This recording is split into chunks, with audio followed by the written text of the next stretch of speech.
मजा आया। इस तरीके से आज लाल चौक में फेरन डे मनाया गया सर। सबसे पहले तो एक आदमी था, उन्होंने मोदी जी की मूर्ति को फेरन लगाया था। यही नहीं, अभी और सुनिए। ये कश्मीरी है, एक कश्मीरी है, और ये देखिएगा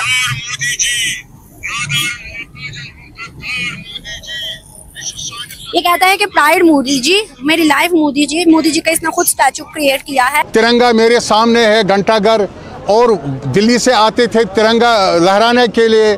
आज हम खुद ही लहराते हैं, आप वहीं बैठो जहां बैठे हुए हैं। आज हम मोदी जी को भी यहां से ही फेरन पहनाएंगे, वहां जाने की भी ज़रूरत नहीं है, मगर गिफ्ट के तौर हम उसको भेज देंगे वहां दिल्ली। दुनिया खामोशी की चादर तले सोती रही, लेकिन हम हैं, हर कश्मीरी के साथ हर पाकिस्तानी का दिल धड़कता है, हम नहीं भूलेंगे। भारतीय वज़ीर आज़म जो नरेंद्र मोदी साहब हैं, उन्होंने एक इंटरव्यू दिया, 31वीं slide, our nation is on cusp of take off. जो भाई साहब मोदी जी को चुम्मा दे रहे थे, उनको भी मेरी तरफ से भी चुम्मा। मैडम तारीफ है, जो तारीफ के काबिल सच बोलना चाहिए। यकीन करें कि मैडम मैं उधर रहा था, एक स्कूल में, एक आम विलेज के स्कूल में मैं वहाँ गया था।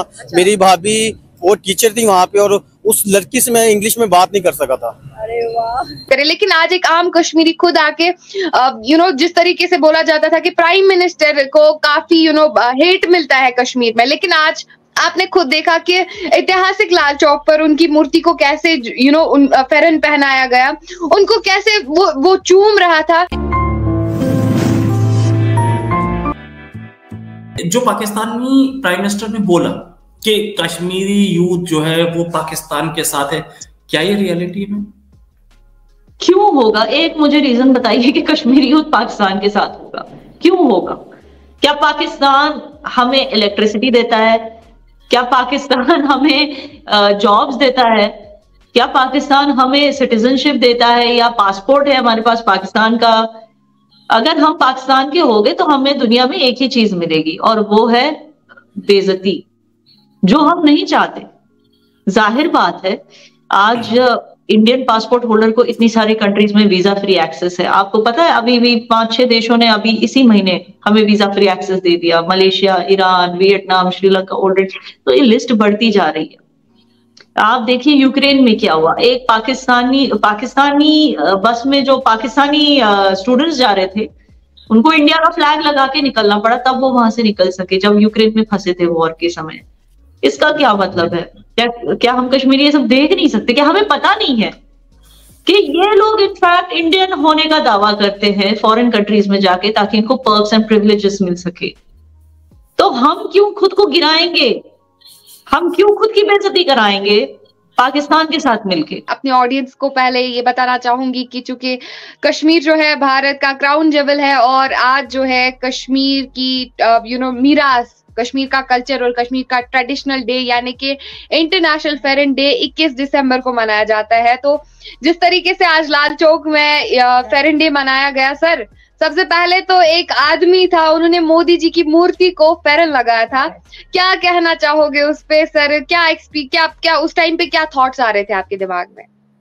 मुझे बहुत अच्छा लगा, मुझे बहुत ही अच्छा लगा कि ये जो एक प्यार, देखो पहली बात तो आप सभी को इंटरनेशनल फेरन डे की बहुत बहुत बधाइयाँ। और मैंने क्या कहेंगे, एक हमारी कश्मीर की सभ्यता हजारों साल की है, और उसको हम अप्रिशिएट करते हैं। तो that is what it is. अब ये देखिए कि कश्मीर जो है ये सिर्फ कपड़े और इनका ही नहीं, एक जीता जागता उदाहरण है। कश्मीर को समझना बहुत कम लोगों। Kashmir science, technology, philosophy, language, culture, कपड़े, food. So Kashmir is truly the crown jewel of India, और Kashmiris are the crown most important या कह लीजिए most lovely people that India has। तो आप सभी को फेरन डे की बहुत बहुत शुभकामनाएं। आप फेरन नहीं पहन के आई हैं, वरना मैं आपको भी शुभकामनाएं देता हूँ। और मैं यहाँ पहन नहीं सकता, वरना मैं अंदर ही अंदर जल जाऊंगा। सर बिल्कुल बात तो सही है। वेल पेरेंट डे एक तरह से कश्मीरियों का वहां पे बहुत अच्छी मैसेज गई, चूंकि कश्मीरियों को हमेशा से ही इंटरनेशनल प्लेटफॉर्म्स पे या फिर हम देखा जाए यूनाइटेड नेशंस में आमतौर पे कश्मीरी ही था जिसको हमेशा से बोला जाता था कि इंडिया के नीचे जुल्म तले दब रहा है। और दूसरी तरफ से अगर हम बात करें तो आज एक अच्छी मैसेज गई। सर आपको क्या लगता है, सबसे पहले हमारे दुश्मन मुल्क की बात करें, हमारे पड़ोसी मुल्क की बात करें, आए दिन वहां पे सिर्फ और सिर्फ भारत और इंडिया के टॉपिक्स छपे रहते हैं, उनकी कमाई सिर्फ और सिर्फ हमारे टॉपिक्स पे काम करके ही होती है। लेकिन आज जो ये मैसेज गई है, बहुत सारी मैसेज इस ईयर में हमें दिखाई देखने को मिली। इंडिपेंडेंस डे किस हिसाब से सेलिब्रेट किया गया, किस हिसाब से स्मार्ट सिटी बनी, किस हिसाब से इमारत की डेवलपमेंट हुई, बहुत सारी ऐसी चीजें कश्मीर में हुई। और खास तौर पे G20 की अगर हम बात करें, लेकिन आज एक आम कश्मीरी खुद आके जिस तरीके से बोला जाता था कि प्राइम मिनिस्टर को काफी हेट मिलता है कश्मीर में, लेकिन आज आपने खुद देखा कि ऐतिहासिक लाल चौक पर उनकी मूर्ति को कैसे फेरन पहनाया गया, उनको कैसे वो चूम रहा था। ये दर्शाता था कि कश्मीरियों को कितना ज्यादा प्यार है इससे। सर क्या कहना चाहेंगे, वहां पे इस टाइम पे कैसा माहौल रहा होगा? मैंने तो देखा नहीं कि कोई कश्मीर में इस तरीके का वो हो। अरे पाकिस्तान में उन्होंने इंटरनेशनल फिरन डे को बताया हो या फिरन को सेलिब्रेट करो, मुझे तो कोई ऐसी न्यूज़ नहीं मिली। अगर उनके लिए होता इम्पोर्टेंट तो वो सेलिब्रेट करते। तो बिल्कुल सही कहा तुमने कि पाकिस्तान की प्रॉब्लम है, वो इतने एंटी इंडिया हैं कि वो इंडिया के हर कल्चर से वो करते हैं। इंडिया का कोई एक कल्चर तो है नहीं फाइका, ये तो तुम भी जानती हो, इंडिया के तो कई कल्चर है ना। अगर इंडिया का कल्चर फिरन है तो गोवा का जो स्पेशल यहाँ की महिलाएं साड़ी पहनती हैं वो भी है। अगर इंडिया का कल्चर समझ लो कुर्ता पैजामा है तो इंडिया का कल्चर साउथ इंडिया में पहने जाने वाली वेस्टी भी है। तो इंडिया विविधताओं का देश है और हमें इतना गर्व है कि दुनिया की कोई भी समझ आज तक इतनी विविधताओं को एक साथ लेकर नहीं चल सकी। और भारत जो है इतनी विविधताओं को कि कश्मीर से कन्याकुमारी तक भारत विविधताओं से भरा पड़ा है। तुम कश्मीर से कहवा पीना शुरू करो और कोच्चि में जाके कॉफी पियो, टेस्ट ही बदलते रहेंगे बिल्कुल, और भाषाएं बदलती रहेंगी, कपड़े बदलते रहेंगे, लोग बदलते रहेंगे, पर सब भारतीय हैं। तो जो हमारी एकता में अनेकता है, ये हमारी खूबसूरती है। हमारे जो वेद पुराण है, हमारी जो पुरानी जिसे कह लो संस्कृति है, कि उन्होंने हर तरीके की सभ्यता को, भाषा को फलने का, फूलने का, डेवलप होने का मौका दिया। एंड कश्मीर भी उन्हीं में से एक है। कश्मीर हो गया, कश्मीर की सूफीज़म हो गया, कश्मीर के शायरियाँ हो गई, गाने हो गए, और बुमरो गाना है, मैंने तो सुना था, मैं तो ज्यादा जानता नहीं हूँ। That is one of the beautiful song. Kashmiri actor हो गए अनुपम खेर साहब, one of the finest actor that Kashmir has given to India. की बात करें, पीएम मोदी जो कि इस टाइम दुनिया में एक के जुबान पे है, सबको पता है, आपको भी पता होगा, कैसा बंदा है वो? जाहिर सी बात है क्राउड बंदा ही है, तभी तो इस तरह का इंसान है। इंडिया को अगर हम लोग अंदर से जाके देखें ना, इंडिया उस तरह का नहीं है जिस तरह का पाकिस्तान है। जो ब्यूटी हमारे पास पाकिस्तान में, वो हमें इंडिया में कभी भी नहीं मिल सकती। नेचुरल ब्यूटी एक तो हमारे पास बहुत ज्यादा है यहाँ पे, कि अगर हम लोग अपने पहाड़ी इलाकों में चले जाएं, अगर वहां जाके देखें, टूरिस्ट अट्रैक्शन इंडिया से ज्यादा पाकिस्तान के अंदर है। गलत गलत गलत। यहाँ पर आपको पता नहीं है, शायद इंडिया की अगर हम बात करें तो पाकिस्तान से तीसरा गुना ज्यादा हिस्सा जो है इंडिया के पास है। और इंडिया में जो टूरिज्म है वो कितना ज्यादा है जितना पाकिस्तान में मेरे ख्याल से 10 सालों में भी नहीं आया। इस वजह से, क्योंकि वहाँ पे वो लोग उसके ऊपर काम करते रहते हैं बहुत ज्यादा, लेकिन पाकिस्तान के अंदर अनफॉर्चुनेटली जो चीजें पहले से बनाई हुई है लोगों ने, वो चीजें वहीं पे पड़ी हुई है जी, वो चीजें वहीं पे हैं। उसके बाद ना उनके ऊपर कोई काम हुआ है, ना उनकी कोई मरम्मत की जाती है।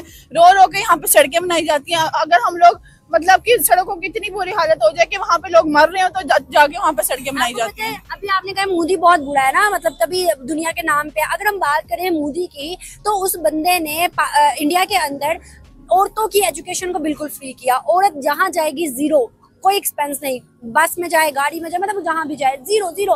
वो कहता है बेटियों को आगे पढ़ाओ, बेटी पढ़ाओ बेटी बचाओ, ये वाला उसका स्लोगन है। तो आपको नहीं लगता एक बंदा जो इतना इज्जत दे रहा है, इतनी ज्यादा रिस्पेक्ट दे रहा है औरतों को, कहता है दुनिया में जानी चाहिए हमारी औरतें, वो बंदा गलत हो सकता है? उस हिसाब से तो यहाँ पे शहबाज शरीफ भी औरतों के लिए उन्होंने स्कूटी की स्कीम्स चलाई हुई है। तो नहीं दी थी जी, फ्री में दी थी? फ्री में तो नहीं दी थी, लेकिन स्कीम्स तो चली थी ना, वो चीजें चली थी। लेकिन आज तक मुझे नहीं याद औरतों को कुछ फ्री मिला हो पाकिस्तान। जय हिंद दोस्तों, जैसा आपने वीडियो में देखा कि एक कश्मीरी आदमी ने नरेंद्र मोदी जी को किस किया, यह वीडियो पूरे दुनिया भर में वायरल हो गया और इसे देख करके पाकिस्तानी मीडिया काफी ज्यादा शॉक्ड है, क्योंकि आपको मालूम होगा कि कुछ दिनों पहले तक, जब तक बीजेपी की सरकार नहीं थी, तब तक लाल चौक पे तिरंगा फहराना काफी ज्यादा कठिन माना जाता था और आए दिन वहाँ पे पाकिस्तान का झंडा फहराया करते थे लोग। और अब जब बीजेपी का शासन आया है और 370 धारा हट गई, तो वहाँ पे इतना ज्यादा विकास हुआ है कि अब कश्मीरी पीपल मोदी को वहाँ पे किस कर रहे हैं और तिरंगा झंडा फहरा रहे हैं। यह देख करके पाकिस्तानी मीडिया काफी ज्यादा शॉक्ड है, क्योंकि एक तरफ जहाँ पाकिस्तान हमेशा इंडिया को बेइज्जत करना चाहता है कि इंडिया कश्मीर में कश्मीरियों के ऊपर जुल्म करता, वहीं दूसरी तरफ कश्मीर से ऐसा वीडियो पूरी दुनिया में फैल रहा है। यह देख करके पाकिस्तानी मीडिया काफी ज्यादा हैरान परेशान और रो रहा है। आपको मालूम होगा जब से 370 धारा कश्मीर से हटी है, तब से कश्मीर में काफी ज्यादा विकास हुआ है, जिसको देख करके कश्मीरी पीपल अब नरेंद्र मोदी की काफी ज्यादा इज्जत करते हैं और नरेंद्र मोदी को भगवान मानते हैं। और इस समय लाल चौक पे आए दिन कोई ना कोई प्रदर्शन होता रहता है, जिससे इंडिया को पूरे विश्व भर में अच्छी छवि मिलती है। आपको यह वीडियो कैसा लगा कमेंट में जरूर बताएं और ऐसे ही मजेदार वीडियो देखने के लिए हमारे चैनल को सब्सक्राइब करना ना भूलें। जय हिंद, जय भारत।